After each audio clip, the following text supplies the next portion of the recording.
emotionally, academically. When I say functioning academically, reaching their potential. If they have dyscalculia, mouth disorder, dyslexia, some other challenge, processing issue innately, and their capacity is here, the goal is to get them as close to that as possible, but they may never be here. You know what I mean? They may not be winning the spelling bee of, you know what I mean? Because they have dyslexia and knowing how to do it. Maybe they can reach that. But my point is, what is their capacity? So their functioning capacity, even if they need help. And then communicatively. So those 4 pillars are how we decide when to wean. Okay. And sometimes parents are afraid. Oh, another thing, I never recommend weaning at a time of transition. Right. So we're in the summer months. You have a child. I'm working with families that I prescribe, and the child did really well at the end of the school year, really thriving. Should we wean? No. If your child is not having side effects, and the way I dose, I call myself like low, slow, call me a chicken. Like I'm listeners, I'm just flapping my arms like a chicken. I started out being very timid about meds. Because this was so many years ago because I medicated my own daughter. I just always was low and slow and found that method worked. It does. It does. That's child psychiatrist's methodology. Yeah. But a lot don't, though. A lot prescribe way too high too quickly. And that's one of the things that I see kids come with is like these ridiculously high dosages. And they're bombarded with side effects, ADHD side effects. I mean, I see it. So unfortunately, that's where we need to educate them. These kids don't need much. Right. Especially because it lowers the anxiety just enough to take the edge off, like the top layer of the pudding. You take it off. And then you do the skills. You build the skills, your strategies, the interventions, they can accomplish it. So the answer to your question after a long explanation is to help her become the most functioning socially, emotionally, academically, and communicatively so that we can slowly wean. I wean slower than even starting them because the weaning, you never want to continue weaning if you see a drop. Most kids you don't because they built the skills and the parents have learned the skills and the teachers were educating the teachers. So that's in a long breath. I hope I answered your question. You did. Okay. Yes. And being very hopeful. Yeah. And being a child psychiatrist, when I do the medication lecture tomorrow at camp, I'm going to be very sensitive to what your thoughts are. Because I'm a family physician by trade that has special interest in anxiety and depression and psychiatry. And I can talk to you on the side about why I chose family medicine over psychiatry, because I went in thinking I was going to be a child psychiatrist. I went in thinking I was going to do dermatology. Interesting. And then you changed. Never know. You just never know. I just was obsessed with family dynamics. Yeah. And that became, I can do psychiatry in family medicine, and that's how. And I think it helped me with families. Yeah, absolutely. So you can see like how we're drawn. You wanted dermatology and you ended up in child psych. So you never know. But anyway, I hope this was helpful to you guys and the listeners. Helpful. Absolutely. I love these wrap sessions. Anything you just want to end with? How's CommuniCamp going? So it's going great. And seeing progress within her. And she came out of yesterday feeling like maybe she could push herself a little bit harder today. So it'll be interesting how she comes out of today. So very, very fortunate to be here. I love that. I always say CommuniCamp is my very favorite thing at this point in my career. And I love the podcast, but CommuniCamp is where you see it in such a I don't think there's a career out there where you can see such change so quickly and not just the children, but the parents. How's parent education going? It's going great. I'm learning a lot. So it's fantastic. Oh, thank you so much. So I got a thumbs up yesterday at the end of the day, which was good. She didn't want to talk about it. We went to the slime land in the mall and she was at stage 3. She did everything on her own.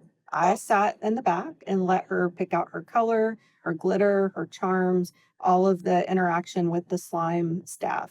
So that was huge. She was very confident and very excited. Yeah. Oh, that's amazing. So. And how are you feeling with parent education? Parent education is great. Yesterday I was a little uneasy letting her take the lead of just all the years having to be on the front end with her. So very excited to watch her in this next phase. Oh, that's so nice to know. And I know you're not at camp. You came to talk on the panel. Not at camp, but camp was amazing for us. We did make a lifelong friend, a little girl that AJ was A little crush early on. It was very strange. Her name's Adrienne. Hi, Danielle, if you're listening. They just played so well together. And then at the end of each day, they didn't want to stop playing, and we're from the area, they were not. So we kind of showed them a few lunch spots each day, and that turned into a playground, that turned into Rita's afterwards, and that turned into both children talking to opposite parents. We were like, whoa, this never happened.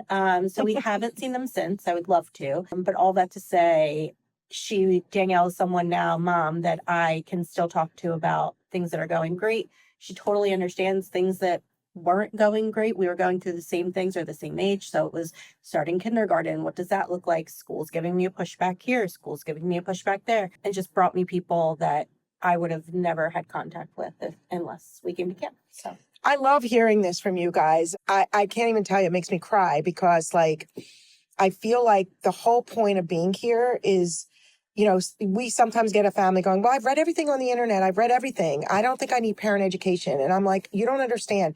It's not education and this is what this is. It's the conceptualization, the understanding, the nuances, hearing parents ask questions, how they're answered, how you can start to think about your own child with the questions we ask, and the hope, the support, the connection with other parents.